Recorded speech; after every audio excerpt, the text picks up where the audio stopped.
the magic thing about spelling that has helped so many people is the self-test, self-correct, self-paced approach.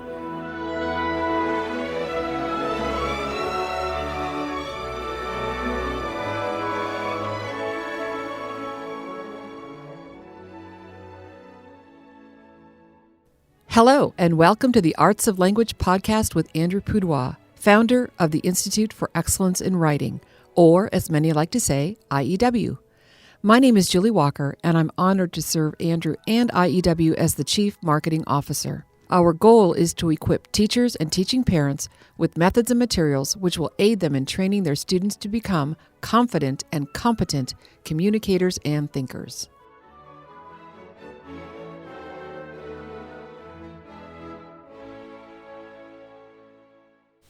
Andrew, I'm going to confess something, not to you because you already know this. To our beloved listeners don't know this. Yes, I'm a terrible speller.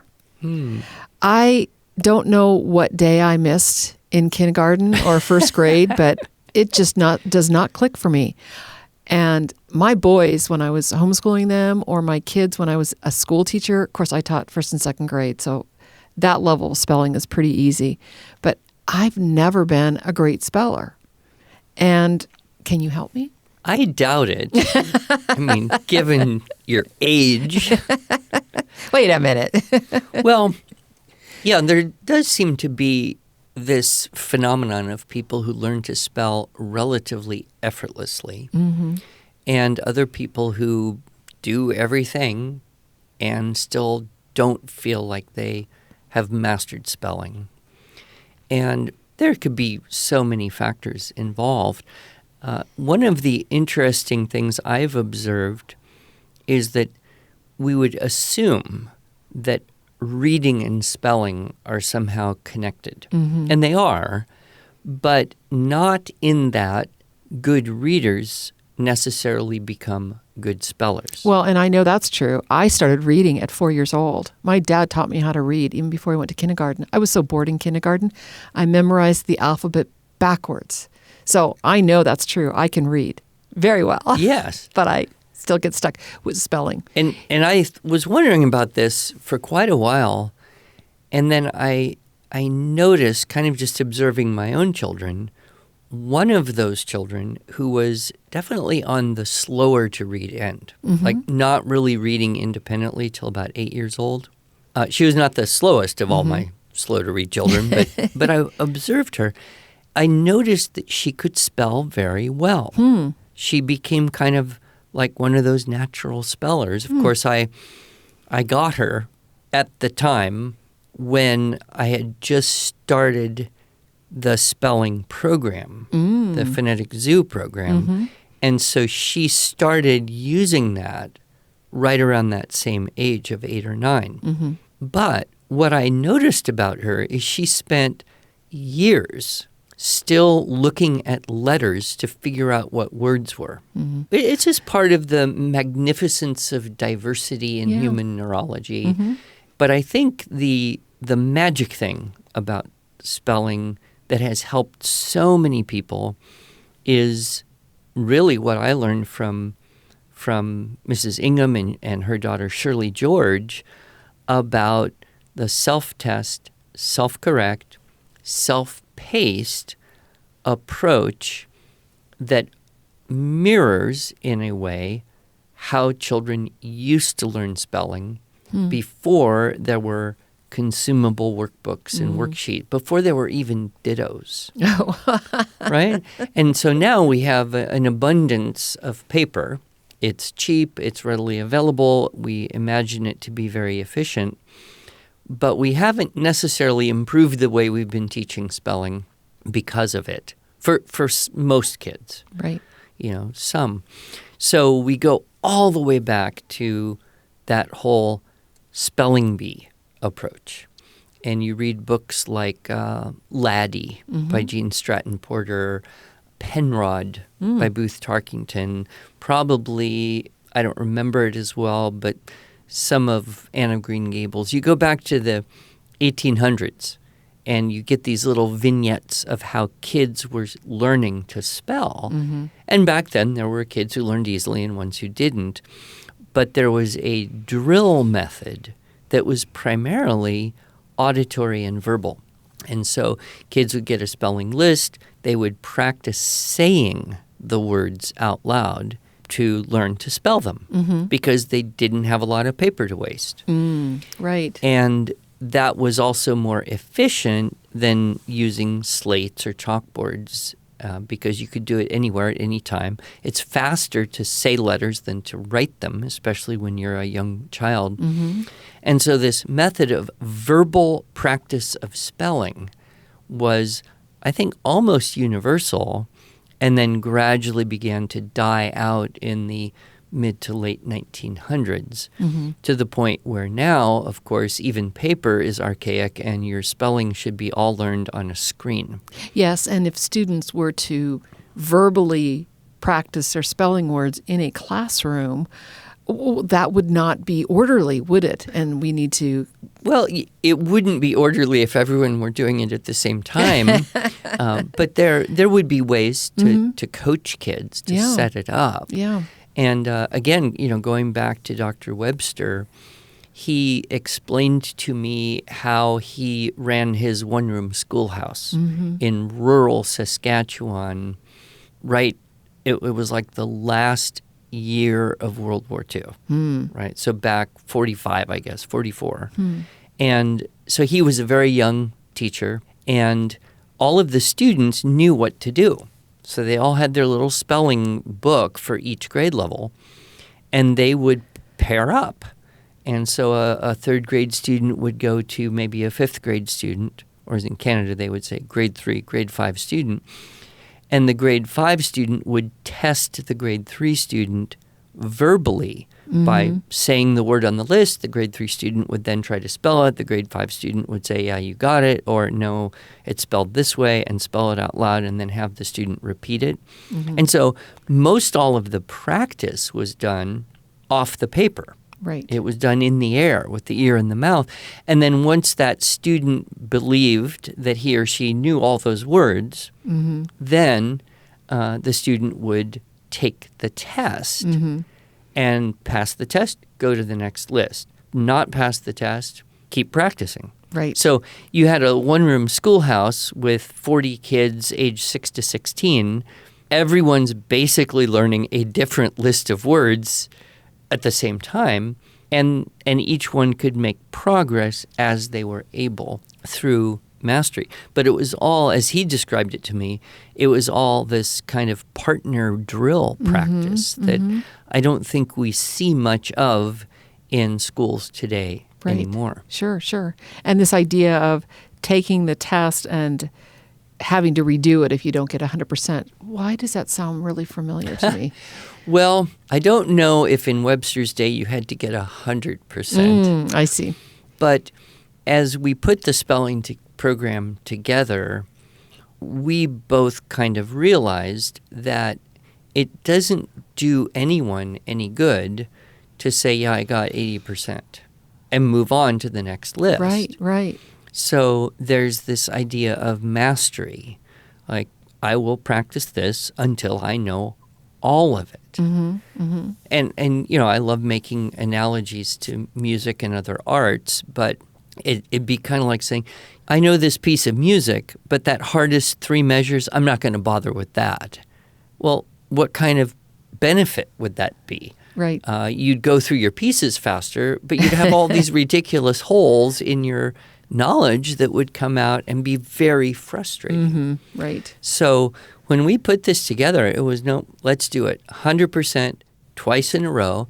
And that means that people are going to go through these lists at different speeds. Right. Someone may need a repetition of 5 practices and bam, they've got it. They can spell all the words, go to the next list. Right. Another person may need 50 repetitions. And so, how do you deal with that in the classroom? Well, I know that Shirley George, teaching grade 2 in Canada, actually made recordings for all of her students for each of the spelling lists that were on the grade 2 curriculum for the year. Right. And the children would go and have headphones and get this, reel-to-reel tape players. Wow. That's how old Yes. these people are. Many of our millennial listeners barely remember cassette tapes, and Yes. reel-to-reel doesn't mean anything to them. Just Google it. You'll find it. But this idea that the children would have workstations, which is a big thing in Mrs. Ingham's classroom management, was to get everybody working independently on something. And then she could work with 1 or 2 or 3 students in small groups while Right. everybody else was productive, busy. And that spelling, they'd get like 2 or 3 spelling stations, and then all the children could rotate through. And of course, it didn't take very long, maybe 10 minutes. Probably getting the tape in the reel and keeping it there and rewinding it was the big logistical challenge until the great blessing of cassette tapes Right. came along. Right. So that's really what we tried to replicate when Burton and I put together the Phonetic Zoo Burton program. being Dr. James B. Burton Webster. Yes. Right. And we don't sell those on reel-to-reel. No, actually, they're still available on DVDs for people living in the last century. But they are available with an MP3. Yeah. And that's easier for Yes. a lot of people. And it's just amazing, how successful it's been for a particular kind of large segment of kids Yeah. who are not learning to spell by using a paper-based practice approach. Right, right. Well, and you talk in your talk, Spelling in the Brain, which we'll link in the show notes, about this idea of words when you see them, the letters come in scrambled. Right, if they come in scrambled, which is the mildly dyslexic or very dyslexic, it's a high chance they're going to come out scrambled. Right. And then the difference between visual input, which is simultaneous. If you look at a word, you're going to see all the letters at the same time, whether you Right. want to or not. Exactly. Whereas if you hear a word being spelled, you have to hear it one letter at a time. So visual input is simultaneous, global, spatial by nature. Auditory input is sequential and more discrete by nature. So since spelling is a sequential activity, if you write a word, you have to get them all out in the right order or Right. it's wrong. For many children, this auditory input practice method is superior. Right, right. And just another little benefit of the Phonetic Zoo, which is, of course, the program we're talking about that we sell here, is a lot of it can be done independently. So like you described in the classroom, whether you're a classroom teacher or a homeschooling parent, the students learn how to basically teach themselves the spelling program. They're correcting their own test. They're deciding whether or not they're ready to move on 100% twice in a row. And it's just great to have that. Well, and for a classroom, it takes a little logistics to set this up. In a hybrid school situation, it's Right. almost perfect Yep. because they could practice at home as much as needed, and then kind of record the progress, and even take a formal Yep. exam-like test in the classroom if needed. Right.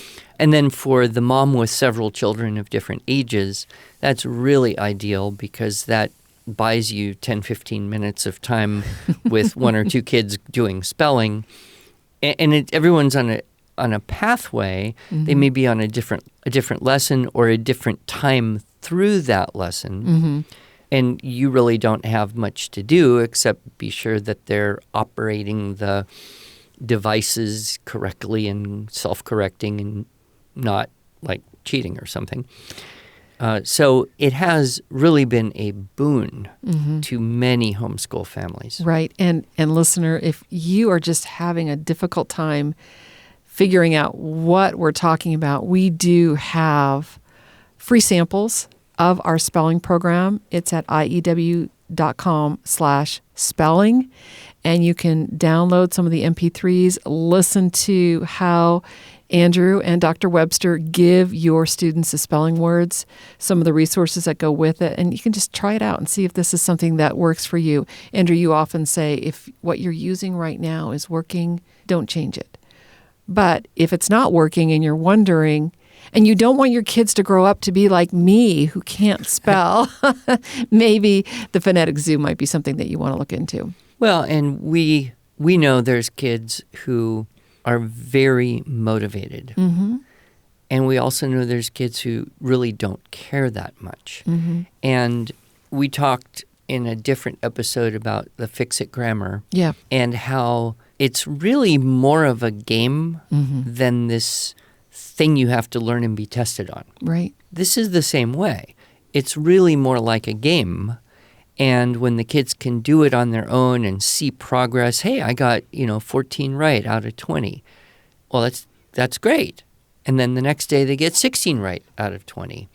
And then the next day they get 19 right out of 20. They're So getting close. closer Yep. and closer. And the repetition that's built into that Mm-hmm. is good. A lot of people say, well, why do they have to write the word if they already proved they knew it? Well, part of spelling is knowing how to spell the word. I would think so, yes. Right? Yeah. But another part is being able to do it without having to figure it out and take time. Right. I always joke with people and say, if you can spell the word receivable right now without hesitation, it's not because you're so smart and it's not because you know all the rules. It's because you have done this enough times in your life that you don't need the rules anymore. Right. You know, and you know that you know it. I do know that word. I'm glad. Well, you're an MBA. You should know all sorts of financially oriented terms. I suppose. But there is that mastery that comes with repetition that is beyond just knowing something. Right. And again, I remember Dr. Suzuki used to play this game with kids where they would play a piece of music, and I did this too with my students, a piece of music that they knew, and then he would try to do all sorts of silly things to distract them while they were playing the piece of music, make funny faces and do jokes and pretend that he was going to, touch them or, things that would take a young child's attention away. This was doing two things. Number one, it was training attention. Okay, I won't be distracted by this. I'll keep on what I'm doing. Right. And they realized the more you've played this piece, the more easily you can play it, even in a high distraction environment. Yep. And so it's kind of like that. The more you've written a word, the more you'll be able to write it without having to figure that out or being distracted. Yep. Any final closing thoughts about spelling, the value of spelling? Maybe it's been devalued over the years. Well, I think anyone who is pretty competent at spelling as an adult is grateful, right? And people who aren't are somewhat dissatisfied with that aspect of Yes. of their education. I do think we continue to learn to spell better our whole life. And again, as you start doing more writing, as you perhaps study a language like Latin, which is so very closely connected, as you learn more about the structure of language with its phonics side, Right. Yes. all of that combines to help with better spelling. So you can continue to improve your whole life, but there is a point where you just say, okay, enough is enough. I have the spell checker. I don't need to know every obscure word that I might want to use. And so we have a little bit more leeway in the modern world than perhaps kids did 50 years ago. Right. When, hey, if you didn't know how to spell a word, you would either have to look it up in a dictionary, which is ironic because you couldn't find it in a dictionary if you didn't already know how to spell it, or just not use that word. Right. So in the past, I think, we've been limited in our written expression by spelling, and we don't suffer that today Right. as much.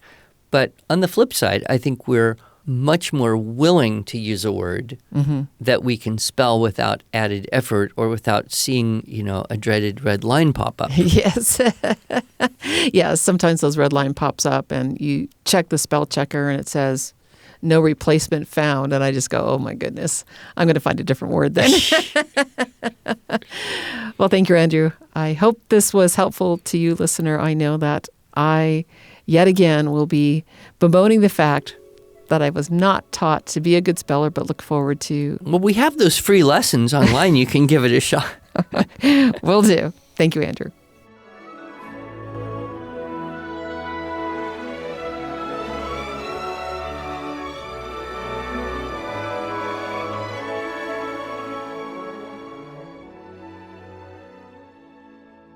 Thanks so much for joining us.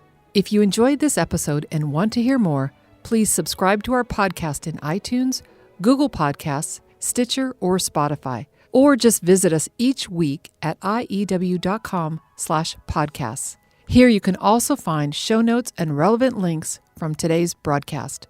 One last thing, would you mind going to iTunes to rate and review our podcast? This really helps other smart, caring listeners like you find us. Thanks so much.